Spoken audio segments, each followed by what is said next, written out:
सभी को जय स्वामीनारायण। कई दिनों से हम सहजानंद चरित्र का अध्ययन कर रहे हैं और हमारे 18 प्रकरण पूरे हो चुके हैं। आज है हमारा 19वां प्रकरण। तो आज देखते हैं कि सहजानंद जी महाराज और हमें किस प्रकार शिक्षाएं दे रहे हैं। तो 19वें प्रकरण का नाम है सहजानंदी होना चाहिए। तो श्री हरि के आदेश के अनुसार उनके साधु समुदाय को 12 सद्गुरु संभाल रहे थे। सभी संत अपने मंडल के मुख्य सद्गुरु की छत्र छाया में रहकर श्री हरि को प्रसन्न करने की आराधना कर रहे थे। परंतु इस व्यवस्था का एक दूसरा असर पैदा होने लगा। साधु परस्पर अपने अपने सद्गुरु का नाम जोड़कर कहने लगे कि मैं मुक्तानंदी हूँ, यह ब्रह्मानंदी है इत्यादि। तो श्री हरि ने सोचा कि इस तरह तो संतों में एकता टूटने की संभावना बढ़ जाएगी। उन्होंने इस अनुचित रीति को सुधारने के लिए एक उपाय खोज निकाला। एक दिन उन्होंने एक उत्सव सभा के बाद एक एक साधु को मिलकर पूछना प्रारंभ किया, आप किसके शिष्य हैं? सभी अपने अपने सद्गुरुओं का नाम बता रहे थे। मैं ब्रह्मानंदी, मैं मुक्तानंदी, मैं नित्यानंदी। यह सब सुनकर श्री हरि ने सबको टोक दिया, अच्छा तो यहाँ कोई मुक्तानंदी है, कोई ब्रह्मानंदी है, परंतु कोई सहजानंदी भी है या नहीं? सारे सद्गुरु शिष्यों के समुदाय के साथ रहते हैं, एक केवल मैं ही रहा जो बिना शिष्य के रह गया। श्री हरि की वक्रवाणी सुनकर साधुओं की आंखें खुल गई। वे एक साथ बोल उठे, हे महाराज, हम तो आप ही के शिष्य हैं। आपकी आज्ञा के अनुसार हमें सद्गुरुओं के साथ रहकर सेवा कर रहे हैं, अन्यथा हम सब तो सहजानंदी ही हैं। उनके पश्चात साधुओं की भिन्न भिन्न मंडलों में बदली करने की प्रथा आरंभ हुई। सभी सद्गुरुओं के साधुओं को बदल दिए। फिर अगला प्रकरण है 20वां, जिसका नाम है श्री हरि के प्राकट्य के 6 हेतु। तो श्री हरि सौराष्ट्र के छोटे से कार्याणी गांव में विराजमान थे। यह वडोदरा से अष्टांग योगी स्वामी गोपालानंद जी श्री हरि के दर्शन करने के लिए पधारे थे। उनका सत्कार करके श्री हरि अपने निवास अक्षर कुटीर में ले गए, उनको अपने पास बैठाया। वहाँ उपस्थित संतों और हरिभक्तों को बाहर जाने का आदेश दिया। इन संतों में निष्कुलानंद स्वामी उपस्थित थे। श्री हरि ने कहा, आप भी बाहर जाइए, दरवाजे के पीछे चौकड़ी के पत्थर गढ़ने का काम कीजिए। इतना कहकर अक्षर कुटीर का दरवाजा स्वयं बंद कर दिया।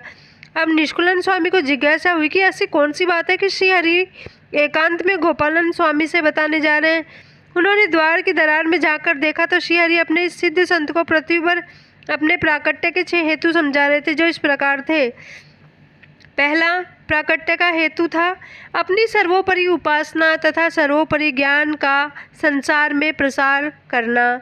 दूसरा हेतु था भूतपूर्व अवतारों के भक्तों को अपनी उपासना और अपने स्वरूप का बोध कराकर उन्हें अक्षरधाम पहुंचाना। भक्ति देवी और धर्मदेव को असुरों के त्रास से मुक्ति दिलाकर अपनी मूर्ति का सुख देना। बहुत समय से लुप्त धर्म, ज्ञान, वैराग्य और महात्म्य युक्त भक्ति सहित एकांतिक धर्म की प्रवृत्ति करना। 5वां था अनंत काल से साधना करने वाले तपस्वी गण एवं योगियों को दर्शन देकर तप और भक्ति का फल देना तथा भगवान के प्रति प्रीति रखने वाले मुमुक्षुओं के मनोरथ पूर्ण करना। और 6ठा हेतु था इस पृथ्वी पर एकांतिक धर्म के धारक संतों, उपासना के लिए शिखरबद्ध भव्य मंदिरों तथा हमारे लीला चरित्र के ग्रंथ का निर्माण करना, स्वधर्म ज्ञान से युक्त शास्त्रों का निर्माण करना और परात्पर अक्षरधाम की प्राप्ति करवाने के लिए परम एकांतिक संतों के द्वारा आत्यंतिक कल्याण का मोक्ष मार्ग इस ब्रह्मांड में हमेशा के लिए स्थिर रखना। तो श्री हरि ने दीपावली के उत्सव तक कार्याणी में निवास किया।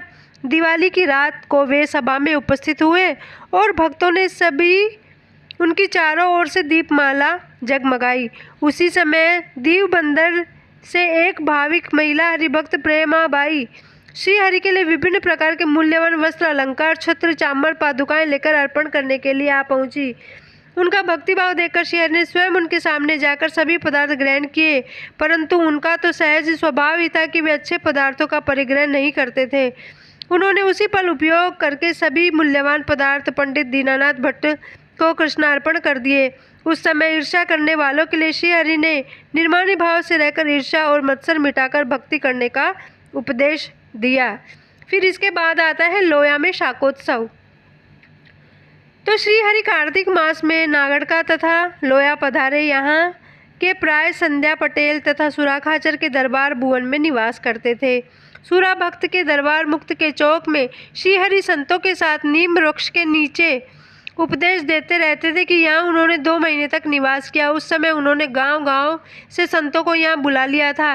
एक दिन उन्होंने शाकोत्सव मनाने का निश्चय किया। नीम के पेड़ के नीचे एक और 5 बड़े चूल्हे खुदवाए थे। महाराज स्वयं बैठकर बड़े बड़े 5 बर्तनों में 50 मन बैंगन का साग 12 मन घी में छोंक कर बनाते थे और स्वयं ही सबको परोसते थे। इसी गांव में उन्होंने वसंत पंचमी का उत्सव मनाया, रंग खेले और अंतिम बार लोया में 60 मन बैंगन का साग बनाकर विशाल पैमाने पर शाकोत्सव किया। वसंत पंचमी के उत्सव में रंग से खेलते हुए उन्होंने संतों को अत्यंत प्रसन्न किया। संध्या के समय गांव में कुछ कठपुतली के खेल दिखाने वाले आए थे। उनको खेल देखकर श्रीहरि बड़े प्रसन्न हुए। उन लोगों को कहने लगे, आप लोगों ने कठपुतली के दूसरे खेल तो बताए, परंतु मैं रुक्मणी विवाह का प्रसंग नहीं दिखाया। मंडली के नायक ने यह सुनकर पुतलियों की डोरी अपनी अंगुलियों पर बांध ली। उसने कठपुतलियों को नचाने का प्रयास किया, परंतु आज तो पुतलियाँ हिली तक नहीं। नायक ने श्रीहरि के चरण स्पर्श करके कहा, महाराज आप तो भगवान हैं, ये पुतलियाँ तो क्या हमारे सबके नाड़ी प्राण भी आपके हाथ में है। संसार के सारे प्राणी आपके इशारे से नाचने वाली पुतलियाँ ही हैं। कोई अपराध हुआ हो तो क्षमा कीजिए। श्रीहरि ने तुरंत उसकी ओर दृष्टि की और नायक की अंगुलियाँ तुरंत हिलने लगी। महाराज पुतलियों को देखकर प्रसन्न हुए। इस घटना के आधार पर ब्रह्मानंद स्वामी ने नेण कटारी सलूणा शामनी रे इस पद की रचना की। महामास की पूर्णिमा को चंद्रग्रहण था। ग्रहण मुक्ति के बाद महाराज संघ को लेकर भद्रा नदी में स्नान करने के लिए पधारे। बाद में नदी के किनारे पर सभा में विराजमान हुए। एक अमीर परंतु अहंकारी स्त्री ने श्रीहरि को एक अंगरखा अर्पण करके आग्रह किया कि वे इसे अभी पहनो। उस स्त्री का हठाग्रह देखकर श्रीहरि ने पूछा, इसे कब तक पहनूं? जब तक फटे नहीं तब तक इसे पहनते रहना। श्रीहरि ने कहा, ठीक है, लाइए। उन्होंने जैसे ही अंगरखा पहना और पूरी शक्ति से अंग मरोड़ा कि अंगरखा तनकर फट गया। स्त्री की समझ में आ गया कि अहंकार मिश्रित सेवा कभी श्रीहरि के हृदय तक पहुंचती नहीं है। तो इस प्रकार श्रीहरि सभी भक्तों को आनंद और शिक्षा देते हुए भक्ति मार्ग पर सबको आगे बढ़ा रहे थे। फिर अब अगला अध्याय आता है भाइयों का मिलन। तो श्रीहरि के पूर्वाश्रम के छोटे भाई इच्छाराम जी अयोध्या से गुजरात पधारे थे। संतों ने जब उनके आने की सूचना दी तो श्रीहरि संतों और भक्तों को भोजन परोस रहे थे। इच्छाराम जी का नाम सुनकर श्रीहरि एक शब्द भी नहीं बोले और अपने सेवा कार्य से निपटकर वे तुरंत संध्या पटेल के घर अपने निवास स्थान पर चले गए। मुक्तानंद स्वामी इच्छाराम जी को लेकर श्रीहरि के पास पहुंचे। श्रीहरि के दर्शन करते ही वे अपने सुध बुध खो बैठे। उनके नेत्रों से आनंद के आंसू झर रहे थे। भैया भैया कहकर वे दौड़ते हुए श्रीहरि के चरणारविंद में गिर पड़े। घनश्याम भैया भैया की पुकार लगातार सुनाई देने लगी। श्रीहरि ने अपने चरण छुड़वाकर धीरे से पूछा, कौन है आप? परंतु इच्छाराम भाई प्रेम मग्न होकर कहे जा रहे थे कि भैया घनश्याम आप हमें छोड़कर क्यों चले गए थे? मुक्तानंद स्वामी नित्यानंद स्वामी इच्छाराम भाई को स्वस्थ करके समाचार पूछने लगे। दो भाइयों के इस मंगल मिलन को देखकर उनकी आंखों में अश्राश्रु से भीग गई। कुछ देर तक किसी को कुछ भी बोलने की सुध नहीं थी। अंत में मुक्तानंद स्वामी ने कहा, महाराज आपके छोटे भाई इच्छाराम जी आए हैं। परंतु वे कुछ भी नहीं बोले। मुक्तानंद स्वामी और नित्यानंद स्वामी ने श्रीहरि का हाथ पकड़कर आसन पर बैठाया और भाई को उनके पास ले आए। नित्यानंद स्वामी ने कहा, महाराज आप तो भगवान हैं। सबके प्रेम को ठुकराकर अनासक्त भाव से गृह त्याग करके निकल जाना आपके लिए तो सहज है, परंतु ये तो आपके प्रेम के पुजारी हैं। इनका इतने सालों के विरह का अंत हुआ, अतः इनका हृदय भर आता है। आप अपना मौन तोड़कर इनके साथ तनिक प्रेम से बोलो तो सही। क्या आप भी हमारी तरह त्यागाश्रमी हैं? तब श्रीहरि ने गंभीर स्वर में कुछ पुरानी बातें याद करने लगे। संतों के बहुत आग्रह करने पर वे इच्छाराम जी से मिले। वे तो बड़े प्रेम भाव से श्रीहरि के गले लिपट गए। कितना अद्भुत था वह मिलन। इच्छाराम जी ने बताया कि माया जितानंद स्वामी के साथ छपिया से यहाँ कैसे पहुँचे। 5 दिन के बाद श्रीहरि ने पूर्वाश्रम के बड़े भाई राम प्रताप भी आ गए। सुरखाचर आदि भक्त मंडल ने संतों के साथ गांव की सीमा तक जाकर गाजे बाजे के साथ राम प्रताप भाई का स्वागत किया। राम प्रताप जी तो श्रीहरि का अनन्य प्रभाव देखकर सोचते ही रह गए कि जिसे हमने घर में साथ रहकर भी नहीं पहचाना, उनको इतनी दूरी पर गुजरात के हरिभक्तों ने पहचान लिया। लोया में श्रीहरि के पास पहुंचकर उन्होंने महाराज के दर्शन किए। वर्षों की विरह वेदना और अंतर का असीम प्रेम आंसुओं के रूप में पिघल कर बह रहा था। वे अपनी भुजाओं के अश्लेष से महाराज को छोड़ नहीं पा रहे थे। वे बोले, घनश्याम सबके प्रेम को ठोकर मारकर तुम क्यों चले गए? कभी किसी को याद भी किया कि नहीं? श्रीहरि शांतिपूर्वक सब कुछ सुन रहे। इस सुंदर घटना को देखकर संतों भक्तों के रोम रोम प्रफुल्लित हो रहा था। फिर अगला अध्याय है पंचाला में बीमारी। अब माघ मास के उतरते ही श्रीहरि गढ़पुर पधारे। वहाँ कुछ दिन रहकर फूलदौल के उत्सव के लिए पंचाला पधारे। वहाँ पूर्णिमा के दिन श्रीहरि 15 हाथ के घेरे वाली बाँह वाला जामा पहनकर गरबी में घूमे और जितने संत थे उनके स्वरूप धारण करके आधी रात तक रास खेलते रहे। पंचाला में जीणा भाई के दरबार में भक्तों को अनेक दिव्य लीलाओं से आनंद लेकर वे संघ के साथ गोपी तालाब के किनारे पर पहुँचे। स्नान के बाद उन्होंने देखा वहाँ मिट्टी चंदन जैसी थी। श्रीहरि ने उस मिट्टी से कुछ गोलियां बनवाई और कहा, संतो लीजिए ये गोटियाँ, आज से इसे चंदन समझकर अपने भाल प्रदेश में उधर व पुण्य तिलक करने का प्रारंभ करें। परंतु कुछ भक्त हृदयी संत तो इस महाराज की प्रसादी समझकर खा गए, परंतु कुछ एक संत दूसरे दिन अलग अलग प्रकार के तिलक लगाकर सभा में उपस्थित रहे। उन्हें देखकर श्रीहरि मुस्कुराने लगे। उन्होंने अचानक गुणातीतानंद स्वामी को अपने पास बुलाया और मस्तक पर स्वयं उधर व पुण्य तिलक करके श्रीहरि ने कहा, ये है हमारे तिलक। इतना कहकर कहने लगे कि मेरे समान कोई भगवान नहीं और इनके समान कोई संत नहीं। उस समय मांगरोल में आनंद जी संघेड़िया संतों के लिए बड़ी मात्रा में काष्ठ के भोजन पात्र और तुम भी लेकर वहां आ पहुंचे। जिन संतों के पास ऐसे पात्र नहीं थे अथवा जिनके पात्र टूट चुके थे उनको पात्र व तुम्बे दिए। आशीष श्रीहरि ने सभी संतों को आदेश दिया कि अब वे भोजन करने के लिए काष्ठ के पात्र का ही उपयोग करें और तुम्बी में जल भरकर भोजन के पात्र में 1 अंजलि डालकर भोजन का आरंभ करें। फाल्गुन शुक्ला एकादशी का जागरण करके श्रीहरि ने सभी को अपने स्वरूप का साक्षात्कार कराकर विदा दी। चैत्र मास का प्रारंभ हुआ। श्रीहरि एक दिन संतों और भक्तों से कहने लगे, आप लोग हमारे परिवार के सदस्यों को हमारे पास क्यों ले आए? परिवार का संबंध छोड़कर जो त्यागी हुआ है उसको परिवार का मोह नहीं रखना चाहिए। अब तो हमारी देह अधिक दिनों तक टिकने वाली नहीं है। इतना कहकर उन्होंने भारी उदासीनता ग्रहण कर ली। वे बीमार हो गए। उन्होंने किसी से मिलना जुलना भी बंद कर दिया। सुराखाचार्य जानकर शीघ्रतापूर्वक श्रीहरि के पास पहुँचे। उस समय खोखरा तालाब के किनारे पर मुंडन करवा रहे थे। महाराज के दर्शन के लिए वे उस ओर जाने लगे। जैसे ही अपनी ओर आते देखकर श्रीहरि ने अपने पास न आने के लिए संकेत दिया। सुराखाचार्य श्रीहरि का शरीर वे बीमार देखकर बच्चों की तरह रोने लगे।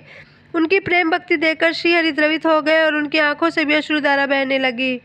जिस जगह महाराज के प्रेमाश्रु गिरे उस स्थान पर आज एक जलाशय है जिसे बिंदु सरोवर कहा जाता है। श्रीहरि के स्वास्थ्य के लिए कई उपचार किए गए परंतु कुछ परिणाम नहीं निकला। तब मुक्तानंद स्वामी प्रार्थना करने लगे कि महाराज, यदि आप सोच रहे हैं कि मुझे इस नश्वर शरीर को छोड़कर अपने अक्षरधाम में चले जाना है तो हमारी विनती है कि मामूली बाबा वैरागी भी छोटा बड़ा मठ मंदिर का निर्माण करके अपनी निशानी छोड़ जाते हैं, जबकि आप तो पुरुषोत्तम नारायण संसार में पधारे और विभूति रूपी निशानी न छोड़ गए तो आपकी मृत्युलोक की यात्रा निष्फल नहीं होगी क्या? इस परामर्श के बाद श्रीहरि ने भव्य मंदिरों के निर्माण एवं संप्रदाय की स्थापना करने का संकल्प किया। उन्होंने जीणाबाई से कहा, आप थाल तैयार करवाइए, हम स्वस्थ हो जाएंगे। जीणाबाई ने थाल तैयार करवाया और श्रीहरि ने भोजन करते ही बीमारी का त्याग किया और स्वस्थ होकर वे गढ़ड़ा के लिए निकल पड़े। फिर 21वां आता है अपना वृत्तांत। श्रीहरि के समाज सुधार एवं धर्म सुधार से तत्कालीन लोक जीवन में आमूल परिवर्तन आने लगा था। उनके साधु परमहंसों के आगे अन्य वैरागी सन्यासी निस्तेज लग रहे थे। कई पाखंडी वैरागियों के मठ बंद होने के लगे थे। जन समुदाय में सत्य धर्म के प्रति रुझान बढ़ रही थी, परंतु श्रीहरि के अहिंसा युक्त यज्ञों के प्रचार से कुछ ब्राह्मण अप्रसन्न भी हो रहे थे। समाज के तथाकथित शासन व कुछ उच्च वर्ण के स्वार्थी लोग श्रीहरि के प्रति दुर्भाव रखने लगे थे। समाज के ऐसे असंतुष्ट लोगों ने श्रीहरि के बारे में अनेक प्रकार से मनगढ़ंत बातें फैलाना आरंभ कर दिया था।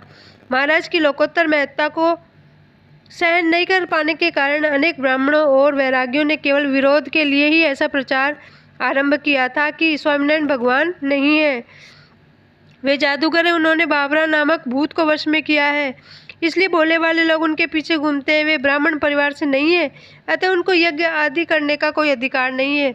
वे तो मोची जाति के हैं, इसलिए काठी, कोली, कुंबी, बढ़ई, लोहार, मोची आदि निम्न जाति के लोगों के साथ घूमते रहते हैं। हालांकि ऐसी काल्पनिक बातों पर श्रीहरि तनिक भी ध्यान नहीं देते, परंतु इस कुप्रचार के कारण परमहंसों के प्रचार कार्य में आवश्यक कठिनाइयाँ पैदा होती थी। कुछ परमहंसों और हरि भक्तों ने श्रीहरि से निवेदन किया कि प्रभु, वडोदरा में शोभाराम शास्त्री, राज कारोबारी चिमन राव जी जनार्दन का ब्राह्मणों पर अच्छा वर्चस्व है, आप पत्र द्वारा दोनों को अपना वृत्तांत लिख भेजिए। इससे वे ब्राह्मणों को वास्तविकता से अवगत करा सके और कुप्रचार रुक जाए। अनुयायियों के भाव आग्रह से संवत 1878 पौष शुक्ला द्वितीय बुधवार को श्री हरि ने उन दोनों पंडितों को निम्नानुसार पत्र लिखा।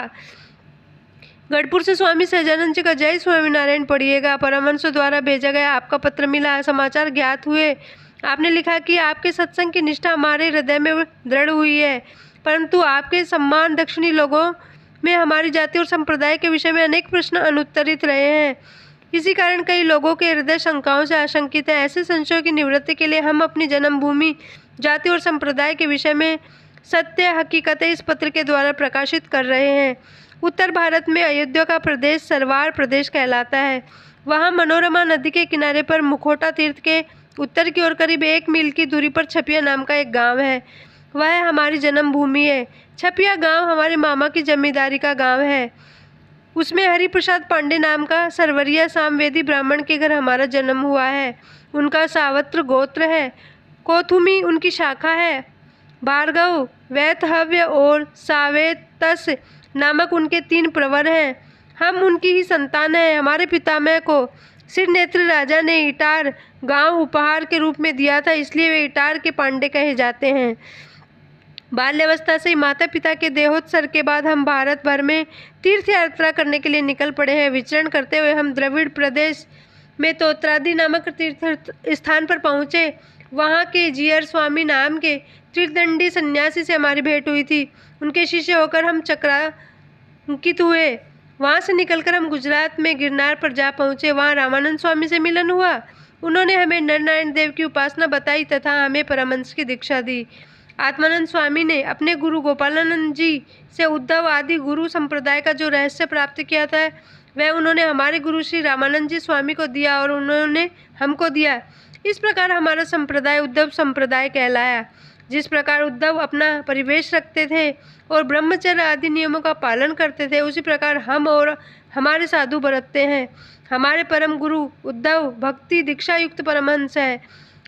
हम जिस गृहस्थ को ज्ञान का उपदेश देते हैं, उसको पंच पदार्थ के त्याग का नियम देते हैं। मांस, मद्य, परस्त्री, संग, चोरी और अशुद्ध आहार विहार, इन 5 का त्याग कराकर अहिंसा धर्म की ओर उनको अग्रसर करते हैं। दूसरी बात यह है कि परमहंसों की संहिता रूप श्रीमद् भागवत पुराण, महाभारत के शांति पर्व में स्थित मोक्ष धर्म और भगवत गीता के ये ग्रंथ हमारे उद्धव संप्रदाय में मान्य हैं।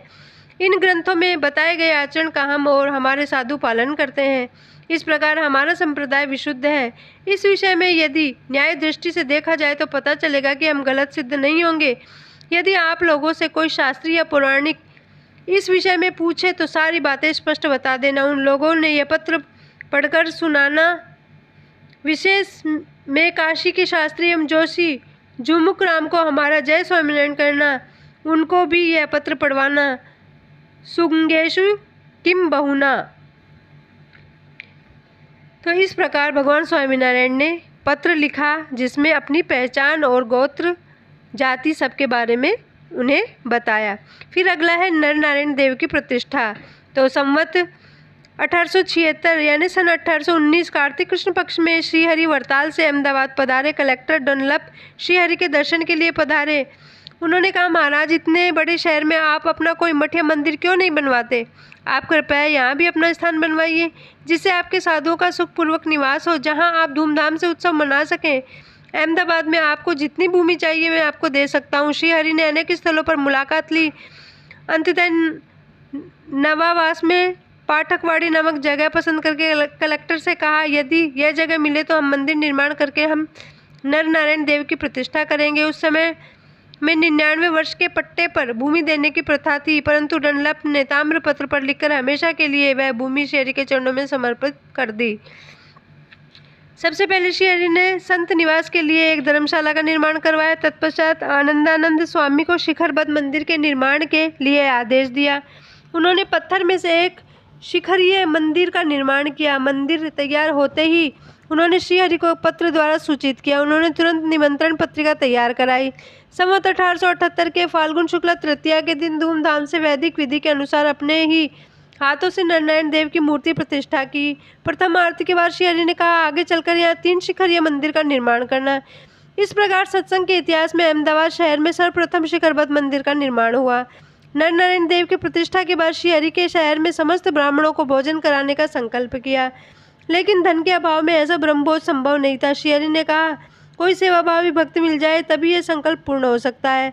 किसी ने लालदास गोरा नामक एक सेठ का नाम बताया। उनको बुलाकर श्री हरि कहने लगे कि हमें ब्रह्मभोज से ब्राह्मणों को तृप्त करना है, उसके लिए क्या आप धन का प्रबंध कर पाओगे? उन्होंने कहा, प्रभु इसके लिए मुझे अपनी पत्नी से पूछना पड़ेगा। सेठ जी ने अपनी पत्नी से पूछा तो वह कहने लगी, धर्म कार्य में मेरी सम्मति की क्या आवश्यकता है? रुपए भगवान के हैं, भगवान के काम में आ रहे हैं और भगवान स्वयं उसे मांग रहे हैं, तो सोचने पूछने की आवश्यकता ही क्या है? अभी यह समय दे दीजिएगा। लालदास जी ने तुरंत 7,000 रुपये की थैलियां बैलगाड़ी में भरकर श्री हरि के चरणों में अर्पण कर दी। श्री हरि ने व्यवस्था का आरंभ कर दिया। घुड़सवारों को भेजकर जैतलपुर गांव तक अनेक ब्राह्मणों को निमंत्रण भेज दिया और पूरे सौराष्ट्र और कच्छ में आए हुए हजारों हरिभक्त तो अभी उपस्थित ही थे। फाल्गुन शुक्ल पंचमी को काकरिया तालाब के किनारे पर सारी व्यवस्था की गई। ब्राह्मण आने लगे। चूरमे के लड्डू, दाल भात, साग, सेव, भुजिया की रसोई तैयार हुई। ब्राह्मणों तथा हरिभक्तों ने भोजन किया। अंत में श्री हरि भोजन के लिए पधारे।